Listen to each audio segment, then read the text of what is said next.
you start thinking about what you're gonna do now. And it's do or die, gotta make it count. So lose your worries, let your problems go on until my whole body burns out. I ain't never gonna slow down. I ain't never gonna slow down. Welcome everyone, this is Coaching in Session. My name is Michael Rearden and I will be your mindset coach today. And today we're going to be talking about wellness, overall mentality, mindset, and then getting ourselves into empowerment and then ownership of our reality. Because when we are trying to make some changes in our life, we typically wait until the last moment, right? Maybe we're procrastinators, maybe we're people who don't take action until it's the due date. Think of a bill. If you're someone who waits until you get the cutoff notice and you're like, oh, the water's going to get cut off, let me pay the bill. Some people are like that, but then there's some people who like to pay before the due date. There's some people who just have everything on auto pay, but yet some people, they are living maybe above their means, creating stress for themselves. That's not necessarily healthy. But then we can have people who are just creating stress from themselves because they're not taking the proper actions in their life. What do we do about it, right? Well, we have to begin to understand what type of lifestyle we want for ourselves. And this is not the lifestyle that I talk about quite frequently on the podcast, where it's the lifestyle of how much home do you want, right? You want 5 bedrooms or you want 17 bedrooms? Do you want a 3-bath? Do you want a 4-car garage or 2-car garage, right? I mean, we can go down the list of the lifestyle that you want. Certain types of cars, certain types of pocketbooks or clothes. These right there create a lifestyle. But in order to enjoy that lifestyle, something has to be in place. You have to be well. Because if you were depressed, if you were unhealthy, if you had some type of ailment, you wouldn't care about how big your house was. You wouldn't care how fast your car was. Maybe, depending on what type of ailment you have. If it's like a, do or die type of thing, you have 6 months left to live, you might want a Ferrari and go real fast because you're already on the edge. So you want to live on the edge.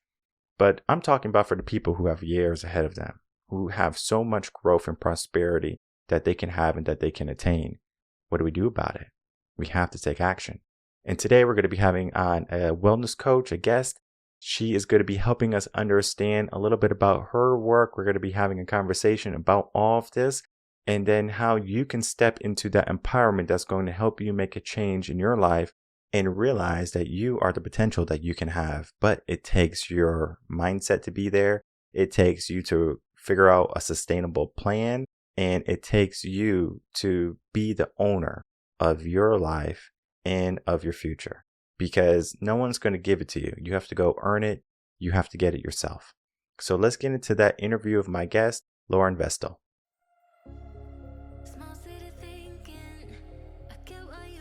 Welcome, Lauren Vestal, to Coaching in Session. How are you doing today? Good, thanks. How are you? Happy to be here. Thank you so much for coming on. And I'm doing well. Today, we're going to have you on as a wellness coach. Wellness is going to be a gambit. I know wellness can be fitness, it could be nutrition, it could be an overall life satisfactory level, right? Are you being well? And sometimes people choose to be well at heart, but yet they don't live that lifestyle. So today we're going to be having a conversation about your work. In your own words, can you tell the world who you are, what you do, and how you help?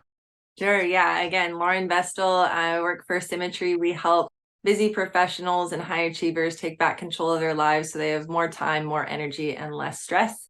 And I also teach yoga and a little Pilates on the side too. Okay, what type of yoga do you teach? Vinyasa, power vinyasa primarily, but also I'm certified in Ashtanga, restorative, yin, aerial, sculpt. So pretty much you name it. I did vinyasa for a little bit. I was more of a Bikram guy because I just like the challenge of suffering going into the hot room. And it was just a mental battle. And Absolutely. Fitness and wellness is that mental battle. Many people don't want to feel bad, right? Because the moment we become uncomfortable, we stop, right? Think about the New Year's resolutions. We're already gone past that.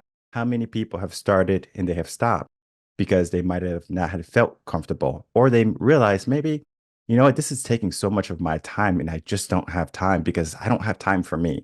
And time for them is sitting on the sofa, being on their phone, doing things that are not helpful for their wellness, for their health, benefiting them to get higher energy. How do you help people get out of that mindset and more into a wellness and fitness mindset? Yeah, and I'm so glad you said mindset, because one of the things that we talk about a lot, especially with clients in our group coaching, is stress isn't good or bad, right? And whether that's physical or mental stress, we need actually stress to grow and get stronger and more resilient. So if you're going into a challenge thinking, I hate this, this sucks, I don't want to be doing whatever it is, whether it's something that'll promote you in your career or just doing a hard weight session in the gym, or like you were saying, in a hot yoga class. I teach hot yoga too. So it's a mental battle, but getting through the other side of that is part of it. And how do you think about what's your mindset going into it? Are you negative and dejected and just like grinding through it just to get it done, or are you attacking the challenge and really knowing that you will benefit from it in the long run, assuming that you also add the adequate rest, right? Because like we say a lot, stress plus rest equals growth. So there has to be that balance too, of stress plus rest, so that you can grow. You can't just like stress, stress, stress all the time. Is there a time and place that stress can be a bad thing, though?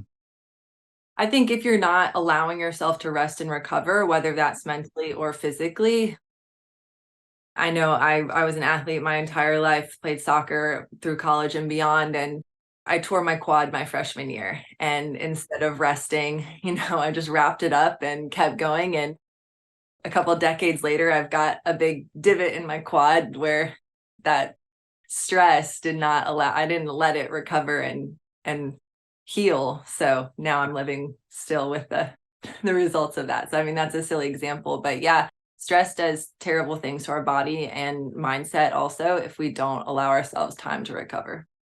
Powerful. Stress and mindset can do terrible things to the body. And I agree with that because you are just thinking about it, right? Like if you allow bad stress, right? And I know we talked about stress could be good or bad, but there are going to be stresses that you just don't want in your life. For example, if you're stressing about paying the bills, we understand it's a good stress in the sense it's almost like a double think, right? It's a good stress because you're like, I have to pay the bills, I have to make enough money. So you're going to show up just enough typically to pay the bills, make ends meet. You're going to keep a roof over your head, maybe get some food to eat, and now you have a place to live, right? You did just enough. And typically it's like that survival instinct kicking in. It's like, okay, that stress is going to help me take action.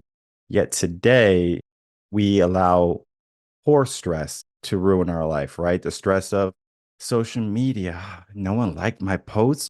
Literally, like this stress, how does that benefit you?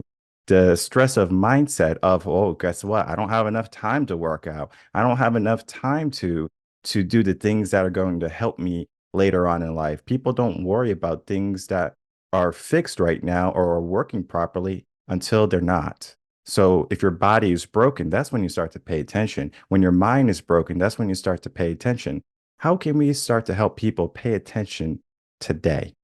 Right. Yeah, no, that's such a great question. I think setting yourself up for success, and let me go back. Like I said, stress in and of itself isn't good or bad. Inherently, yes, there are things that are worse types of stress, things that, a loss or, some devastating illness. Like obviously those are not good, stressful things, but more from a physiological standpoint, like you were talking about, how today we get stressed from things like social media, an email that you get from your boss, traffic, things like that. Well, evolutionarily, it used to be where we're running from a lion, and that's the issue now. There's the body doesn't know the difference between running from a lion and that stressful email. So it's about, how do you cultivate that mindset like we were talking about, to have more resilience, to not get so stressed out when you get that email, not to have that physical reaction. And part of what we do is teach you how to pay attention to those signals that the body's telling you, and learn to use the breath specifically as a tool to calm the body back down. So by building your threshold and being able to recognize what your body's telling you, just like you would strength train or anything else, you can start to get stronger in that sense. So these little things that, 3 weeks ago may have been sending you off the rails are no longer stressing you as much as they would have before. What is the difference between resilience and stubbornness? Well, stubbornness, I would think, is just unwillingness to move, right? Like, I'm not going to budge. Versus resilience, I think of as more empowering and more growth versus a rigid mindset and more fixed mindset versus growth mindset, I think is what it comes down to in part.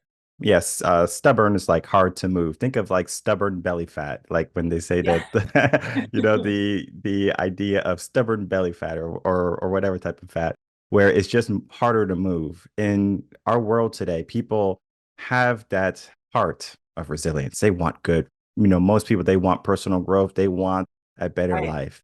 Yet they are stubborn. They're just hard to move. They're hard to coerce to say, hey, like this is the results you could be having. This is the life that you're living. You're making all these excuses, whether it be, I don't have the energy, I don't have the time. And sometimes when they like think of the gym, they think of it as a pyramid scheme because they say, oh, in order for me to go to the gym, I have to have energy and I have to have time, and I don't have either. So it's one of those things where it's just like you have to give something. And sometimes it's going to be getting rid of that stubbornness. We have to let go of our old habits, of our old lifestyle that we have been, maybe our comfort zone, and then start to venture off. However, we all know that the moment you start to leave your comfort zone, oh man, you are going on an internal battle. And I want to speak with you on that internal battle. We can even phrase it in the sense of yoga, vinyasa, vinyasa's power yoga, where they're doing more of a more strenuous type of yoga. You do some stretching, but it's more of like, all right, I'm gonna put a lot of weight on my body. So now it's challenging the mind also. How do you help people push through that and not give up? Well, I think one of our principles at the studio where I teach is empowerment of the students. So really giving them agency. And I would say in our coaching too, right? Like you have the power to make this change, or you have the power or a choice to stay exactly where as you are. But your life is not going to change if you don't change anything. So, especially in our one-on-one coaching and our group coaching, it's like, okay, you don't have to change everything all at once either, right? It doesn't have to be this huge overhaul of your life. But if you start with small changes, and we use the example, if you want to run a marathon and you don't currently run, it's unrealistic that you are going to go run 5 miles every day this week. But what's the smallest version of starting that habit? Maybe it's just putting your shoes by the door, and you put your shoes by the door all week this week. And then the next week you put your shoes on and you walk out the door, and maybe you walk half a block or jog half a block. And if you want to keep going, you keep going. But how do you set yourself up for success? How do you start to build these little habits so that they are sustainable and you can promote and keep this change going to give you the life that you want? So whether it's getting into the gym, and I think, we all have the excuse of, I don't have enough time and I don't have the energy. Like, I know you've got a family, I've got a little one, like a full working a lot. I could very easily say, like, I don't have time, but we're going to prioritize the things that we want to make time for. And if you want to make time to go to the gym, you'll figure out how to make time to go to the gym. It's easier for some than others, and depending on the season of life, for sure. But at the end of the day, if you want to make change, every single person is capable of starting to make change. Do you have a son or a daughter? I have a son. You have a son? Okay. I have a son also. And it was so funny the other day. He's only one, like 1.5, two, he's on that cusp of being two. Mine's almost two also. Awesome. So we're going to set up play dates and stuff. Yeah. We were running in the house. And just so funny because he was like laughing and like, oh my God, he's chasing me and things like that. And I remember talking to my father because my father, he was an alcoholic for many, many years, most of his life. And even though we told him, hey, stop, this is not good for you.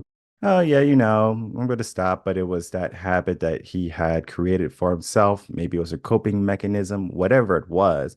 He didn't stop until he got that big T trauma, right? He had a stroke. Luckily, he was able to recover. Everything was good. And I remember I was speaking with him and I said, you are still young, because he had us at when he was like 20 and I'm 35. So you can see that he's not that old, Yeah.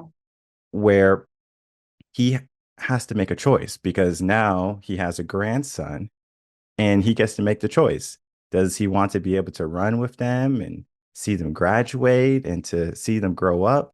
Or does he just want to be a feeble old man and choose to deteriorate every single day?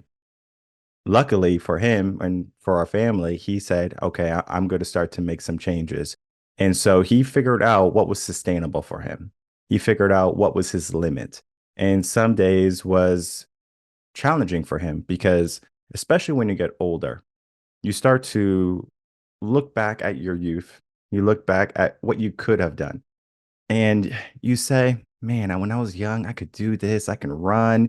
I can chase after the kids. I can do all of this. But yet now it has become difficult. And that becomes a detraction for them to push forward because they feel like they have lost so much. It's almost like if you're running in a marathon or a race, and maybe you're not a marathon runner, but I just want you to visualize this. And you're running, and let's say you're tied right now for first place, but you start to get tired. Your leg starts to cramp up. The first or the person that was next to you is now in first, and you see yourself starting to slow down. Your mind is telling you, stop, stop, stop. You're already lost. This is where people are. They see that victory right there in front of them, but yet they can't get that last drop out of them. They can't get that last squeeze out of them. They have let their mind control them and set the limits. And I do a lot of stuff on limits, here, coaching a session in Reven concepts. It's a big belief of mine that we can challenge the limits that we give ourselves, that society gives us. What's your take on getting over limits, getting through limits? I know we talked a little bit about empowerment, but I don't know if you have a philosophy at Symmetry or if you have one that you created for yourself. Yeah, that's a good question. I mean, I would say I think one, they're different for everyone. Generally speaking, what I've seen both with clients and, in a yoga studio classroom setting is that people are way more capable than they realize they are. And I think having somebody also in your corner, whether it's a coach or somebody for accountability or just a community of support, and not even necessarily having them next to you right when you're running that marathon, but just having that in the back of your mind, like, one, I'm not in this alone. I don't have to do it alone. Like, yes, you are physically running the marathon on your own, but if you have that community and support, that can really help to keep you going. I know a couple people that I know have done, full Ironmans, and one of the women had asked for, letters when she got to, I forget which mile, I think in the bike maybe, or at some checkpoint, she had these letters that she was going to read from her community to like keep her going. So I think, one, the human body is capable of miraculous things, right? And also, but I think again, it comes back to mindset. Like, are you willing to kind of push through to achieve the goal that you want to achieve? Or are you going to give up and stay in this complacent place where you're right there, but you're not willing to push yourself over the line? And I think a lot of the times people get stuck and stay in this, you were talking about the comfort zone earlier.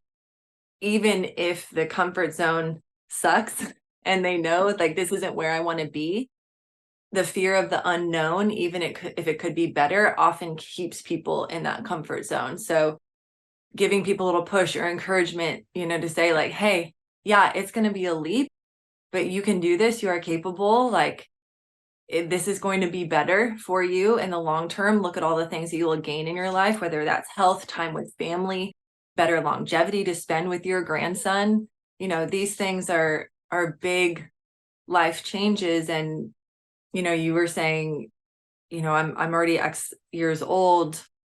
Well, it doesn't matter. You can start at any time. You can change your life at any time. It's not too late ever, I would say. One time I had not wanted to go to Bikram class, and I always tell myself if I don't want to do something, I need to do it. Yeah. And so I go to Bikram class, and I'm literally fighting a battle with myself. Like, it's not even about the room anymore. I'm fighting with myself.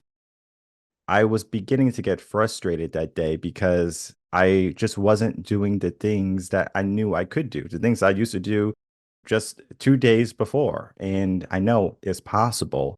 but yet my mind was just getting in the way. It was just stopping me. And then so anger started to seep in at the time. And I was like, frustration, anger. It's just like, why can't I do this?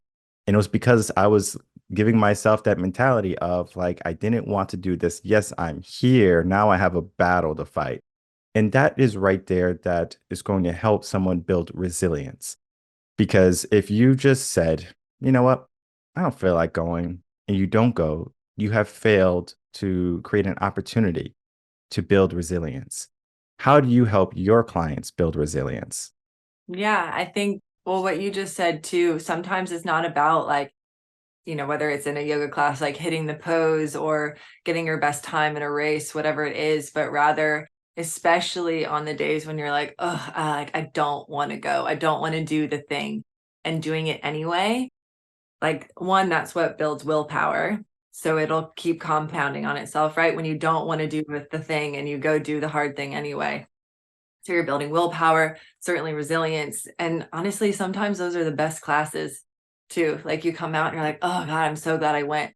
But on the other hand, if you're like, this sucks the whole time, like giving yourself the grace to be like, yeah, it was not my best class. And I still went. I still got out the door, whatever it was. You still did the thing. And like, okay, I have another opportunity to attack it tomorrow. So I think grace, giving yourself grace, which is really hard. Like, I say that kind of cavalierly, but it's really hard for a lot of people to, it's easy to give grace to others often, but it's a lot harder to give it to yourself. And that's one thing we work with clients a lot on, is like, okay, who's putting these rules on you? Like you were saying earlier, is it society? Is it yourself? And like, if it's you that has set these parameters, like, you're also capable of changing them. So, maybe it's not taking every option and doing the best class you've ever done and holding a handstand for 5 minutes. Maybe it's like, I got in the door and I like moved my body a little bit and I breathed and I was present for an hour. That's a win today. The aspect of giving grace is, as you said, very difficult. Definitely, it's probably more difficult for men. I'm not going to say it is, because it could be difficult for women too. But I know for me, especially in that moment, I was just like, okay, well, like that was not good. Like, why wasn't it good? Like, I did a whole self-reflection after the class, and I remember speaking to the teacher, wonderful instructor. She was just like, some days we just don't have it, but then when we do have it, we have to show up. That just led me to look at how sometimes we can. Let's use the analogy of driving on the highway. Sometimes you're in the third lane. If you're in the third lane, you have to go 80 plus miles an hour. Everyone knows this, okay? You don't go 60, you don't go the speed limit. You have to go 10 to 15 over, right? If you are someone in the, third lane and you go 15 miles over, you go to speed limit. You go 15 miles over, you go to speed limit. You're just stopping and going, stopping and going. That actually does something to the mind, where you train your mind to say, you know what? I'm going to go really hard and then I'm going to take it easy. I'm going to go really hard and I'm going to take it easy. But that puts more strain on the body, because we are not building a body that's going to be used to that intolerance. So we have to tolerate the pain long term, and then it eventually doesn't have an effect on us. I was watching a video the other day, and it's a crazy video. It's part of the story or part of our conversation, but it's a little crazy.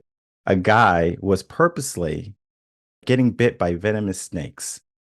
And what happened was his body developed the anti-venom naturally over the years. So he can get bit by a cobra, he can get by some of the most venomous snakes in the world, and he's fine. But it took, a while for him to do that. If he got bit once and said, you know what, I'm not going to get bit again, and then a year later he gets bit, he's going to be in the same situation. But the fact that he just let the body adapt, and the body does adapt. If you give yourself a challenge, or if you give yourself no way out, think of it as burning the boats, the saying, burn the ships, and you only have one alternative. The alternative is to win. It is to succeed, is to get through whatever you want to, use. But the one way out in wellness, we have that same concept, where we can be healthy or we can choose to be unhealthy. All right. There's not necessarily in between, because the in between is just a unknowingness if we're going to get a doctor's note the next time we go to the doctor, or if we are going to be fine. Sometimes we can be the healthiest people, eating organic, doing all the right things, going to the gym, and then there still can be something in our genetics and our DNA that takes over. Okay, we have those situations, but that should not be grounds for you to say, well, I'm not going to do fitness or I'm not going to be well. We have to look at it as if we want wellness in our life, we look at the peak prosperity, the peak good we can have, more so than, like, what's the point? It's hard. There's so much negativity and there's so much baggage that comes with being in shape, being mentally fit, that many people today, they don't have it. Look at our younger generation. Critical thinking, that's out the window. They're eating Tide Pods. All right. They're following trends, doing TikTok dances in the middle of the grocery store. This makes no sense. Yet, for them, it does. So they have a new mindset, but yet this mindset is not about working hard. The values are missing. All right. They don't have that anymore. How can we start to instill the things that are going to help people look at the good rather than the mediocre or the bad? Well, I think, kind of going back to our conversation about having kids and kind of tying in giving grace, but I remember when my son was small and I was, probably cleared to work out postpartum, but hormones still all over the place, like crying on the phone with my friend, like, I really need to go to the gym, but like I feel bad. There's like, the whole mom guilt thing. And I just remember so clearly her saying to me, look, you're going to be a better mom if you go work out, if you take the time for you. And like I've been, that was 2 years ago almost, but thinking about that more and more, and also like the example that we're setting for our kids. And okay, if you as a parent are not prioritizing your health and your wellness and well-being, what are you modeling for your kids? If you're not kind of setting the example of working hard, but also paying attention to your body, right? Resting when you need to rest so that you can keep going. If you're not doing these things, then of course they're not going to follow suit. I mean, they might not follow suit anyway, but, modeling as parents for sure, this is important. We prioritize health, and that means getting to the gym, getting to class, whatever it is, going for a walk outside, getting enough sleep, eating right, hydrating, all of these things. But obviously that's easier to control within your own home. But I think just leading by example overall, I mean, there's probably not a lot I can do for the kids doing TikTok dances in the grocery store aisle. They're probably just going to roll their eyes at me. But, I think it's just encouraging people to take care of themselves is important, setting the tone.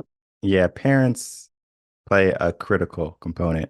It's essential to have a parent there to help raise the kid. If the kid seems to be kind of doing their own thing, they're paying attention still. Okay. Like if you kick something, the kids go like, oh, that's what I gotta do. If you lay down on the sofa on your phone, the kid is like, give me the phone. I want to do that too, right? They learn by example, right? They are mimickers because they're learning, they're trying to adapt, they're trying to be part of the community or the herd, whatever you want to consider it, the tribe. It's interesting because I was reading an article. I talked about this on a past episode of the podcast where the fitness level is not so much dependent on, or the family fitness level is not so much dependent on the father, the man, the guy in the relationship. It's the mother. So if she is mentally fit, if she is physically fit, the kid sees that more readily than the dad. Eventually, the kid will see the dad if the dad is fit, but that's more of like, 8 to like teenagers years. But for the first, 7 to 8 years, mom's in charge of that. And so she sets the tone for the fitness level of, or the wellness level of the child because they learn how to eat. They learn how to stay active. But yet, many of our youth today, they have been the least active in probably ever in the whole entire history of the human race because they can just literally stay inside. COVID didn't help because it just exacerbated the problem, saying just stay inside for 3 to 6 months or whatever it was. And so they have learned to stay still. I live right next to a park. I go there probably like 2 or 3 times a week. But yet, when I'm out there and I know there's kids in the neighborhood, I don't see kids riding the bikes. I don't like they're gone, right? I see them go to school because we have a middle school just probably like 4 or 5 blocks down the road, and I'll see the kids, come and go into school. But after that, they're gone, right? I might see a couple, sitting in the park. I see a couple playing basketball, but that's gone. The days of riding the bikes until the street lights came on, getting bit by mosquitoes long past, but yet a parent can instill that into their children. Society is not going to necessarily raise their children for you, but yet parents or, just households, they have to have both parents working to make ends meet sometimes. So it can be difficult because who's going to raise the kid? Maybe grandma and grandpa are in the picture. They're retired, and that's going to be a great help. But then sometimes it's going to be a daycare. Sometimes it's going to be an iPad. And those things might not necessarily be the best fit for them. This is not so much of a conversation of looking at your kids and what we need to do with kids, but so much of the parents looking at what they need to do in order to show up. Because if you as a parent cannot be that example, as you said, or lead, then the problems that we have are just going to continue generation to generation. We need to stop the cycle. And one of the best ways a person can begin to stop the cycle is to take ownership in who we are and in what we can become. And that mentality right there is what I want to be our last question, taking ownership, right? What does that mean for you? That's a big one. I think it on a lot of different levels, right? Like if you're taking ownership of your, well, I mean, put it into context, wellness, right? Your mental health, your physical health and wellness. And I think those things are intrinsically tied together, but not saying, oh, well, that meeting ran over, so now I can't make it to class. It's like, okay, no, yeah, you missed class, but go for a walk or, do some squats in your living room, push ups, sit ups, whatever it is. Like if you need to get your work in, like, and when I say work out, get your workout in. It doesn't have to look a certain way all the time. It's going to probably look different, possibly day to day.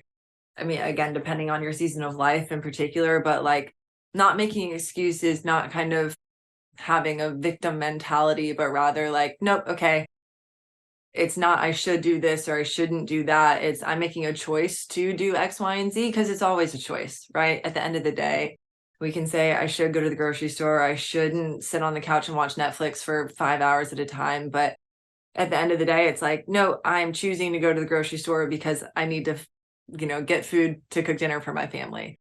I am choosing to sit on the couch and watch Netflix for 5 hours because I'm sick and need to rest, or I'm choosing to not do that because it's a beautiful day outside and I want to take a walk. But taking ownership in the sense of taking accountability and having some agency to understand that like your life is in your hands and you can make a choice to do with it what you want.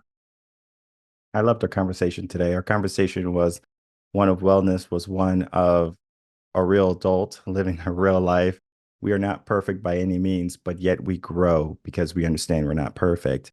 And people, they have to understand that if they're in a situation where they are going to commit to that higher self, they have to do it in a way that is going to be sustainable, as we talked about, that's going to be reasonable for them. And the best way to do that is going to get someone who's going to hold them accountable, getting a coach, getting a mentor, a trainer, or a wellness coach like yourself, Lauren. And that right there is going to help that person stay on the path rather than just kind of dip their toes in and say, it's a little bit too hot, a little bit too cold. I don't think I want to do it today, right? This is more of sustainability, figuring out what you can do long term. And as we begin to wrap up, I would love to get some final words from you and for you to tell the audience where they can find you. Well, again, thank you for having me. It was a great conversation. I really enjoyed being on your show. I guess you guys can find me. You can email me at Lauren, LAUREN at symmetry.live. But I guess, Michael, do you have any kind of key takeaways from our conversation? Anything that stood out to you in particular? Well, I will be talking about it in the intro and the outro, so I'm Okay. not going to talk about it now. That's fair. Awesome. Let's do this. All right. As we go, we have 1 minute. All right. And I really want you to dive in here, okay? If you can tell your younger self one minute of stuff, what would it be? Oh man. Time has gone. Yeah. I think that you can make a change. You are capable of making a choice to change your life. And that I don't think I really realized that even 7 years ago. If somebody told me, like, oh, you have a choice, you can change how you're doing things. You have a choice to respond instead of react. You don't have to do it the way you've done it your entire life just because that's how you've done it your entire life. And I was like, whoa, what? Like, had never even occurred to me. So I think that for sure would be it. You have a choice, and you can choose how you respond. Perfect. Now that is empowering. Thank you so much, Lauren, for coming on, spending some time, and talking about your work. All right, everyone, I'd like to thank you so much for watching that interview with my guest, Lauren Vestal. What went on in that episode is we had a journey of wellness. We talked about different things. We talked about family. We used I used a lot of analogies where sometimes it creates and it breaks up the podcast, I find, and it makes it a bit more enjoyable. Because if I just talked about wellness sometimes, and I always like to make all of these episodes a little bit different, because guess what? We already had wellness coaches on. We already had health professionals. We have executive coaches. We have high performance coaches come on. But every coach is different. Every coach I speak with has a different personality. They have a different mindset. They have a different mentality for their clients. And this is the growth that we need as people. Not changing the school system. That's not going to happen. If it does happen, it's not going to be perfect unless there's a whole bunch of parents and a whole bunch of coaches and a whole bunch of teachers. Take away the politicians and you bring them in the room and you figure out what we need for our children. That might not happen. And it's a very low probability that that will happen. We need to do what is going to be the most effective way that we have currently. Why wait for a system to be fixed when we can just fix the system? So the system is broken, but yet we can create a better system. And I say the system is broken because if wellness wasn't an issue, if stress wasn't an issue, it would be because we were instilling that education into the children. And as they grew up, they learned and they knew this is life. I have to go stay physically fit or mentally fit. I have to challenge myself. I have to give myself purpose. I have to figure out what's sustainable for me. I set and create my own limits. What would they be? That is not spoken about in school. And if it is, it's just a personal wellness class that the kids are playing around in. Maybe they learn CPR. Maybe they do, a couple of things about fruits and veggies, but that's it. And yet they still will go to McDonald's after school, get a dollar menu cheeseburger or whatever they have now. I don't even know. And a McFlurry and a fry and maybe an apple pie. And guess what? That's their dinner. That's not healthy. How can you be well when you're putting junk into your body? How can you be well when you are on your phone all day and you're watching all of these movies for hours at end, but you are not giving yourself the mindset and the ability to indulge in personal development and self-help and improvement? This is the reality. They're not taught that. We are not taught to seek a higher purpose when we reach a certain age. Because when you're, 25, you should be working, right? You're already done with college typically. Go to work, right? Just go to work. When you're 65, you can retire. We're not telling you what's happening in between. We're not telling you how you're going to feel. And then when you get old, we just say, what? Is old age? Yeah. You can go ahead and you can challenge yourself and set the new limits. As I said, my father, he had the stroke and I have my kid. And so we frequently go up to Connecticut, is where I'm from and where my parents live right now. I live in Texas. We went up there and I remember one of the things I wanted for Christmas, I said, I just want you to do some push-ups for me. That was it, just so I can see him being healthy, see him, challenging himself. And, he can maybe do, 10, 12, whatever push-ups. But then, 6 months later, and this is a man who has recovered from a stroke. He was doing 40, 44 push-ups or something. He banged them out quick. He was like, boom, boom, boom, done. And it was so interesting because I saw another man who was younger, who was in shape, no stroke or nothing, right? Good on paper, right? Like everything should be good. He couldn't even do 4 push-ups. And I remember, like as a young man, he would do push-ups with us and we would say, oh, we want to do push-ups too. And when you're a kid, the way you do push-ups is kind of funny. But, when I was a swim instructor, I would make the kids do push-ups on the side of the pool. So they'll swim from side to side. They'll get out. They'll do some push-ups. The parents loved it because they would see their kid kind of doing the push-ups, and it was hilarious. And so it created a moment where we can understand that we begin. It might not be perfect, right? Those push-ups that the kids were doing, they were not perfect. They were funny. But then now we're an adult and we have to see, can we do those push-ups, right? Now it's serious, right? We have to get serious about our wellness.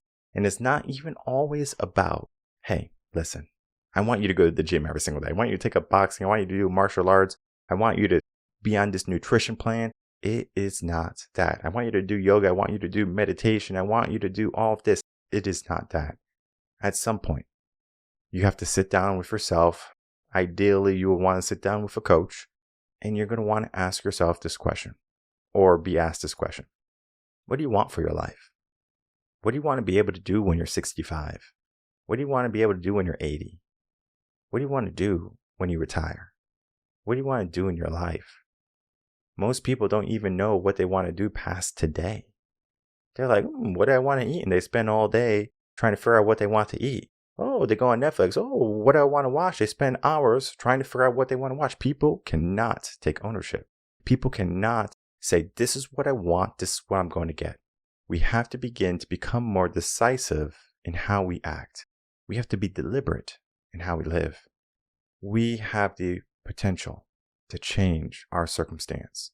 We have the potential to change our trajectory of our health, of our feeling of wellness, whether that be getting rid of stress, finding more energy, more time in our day.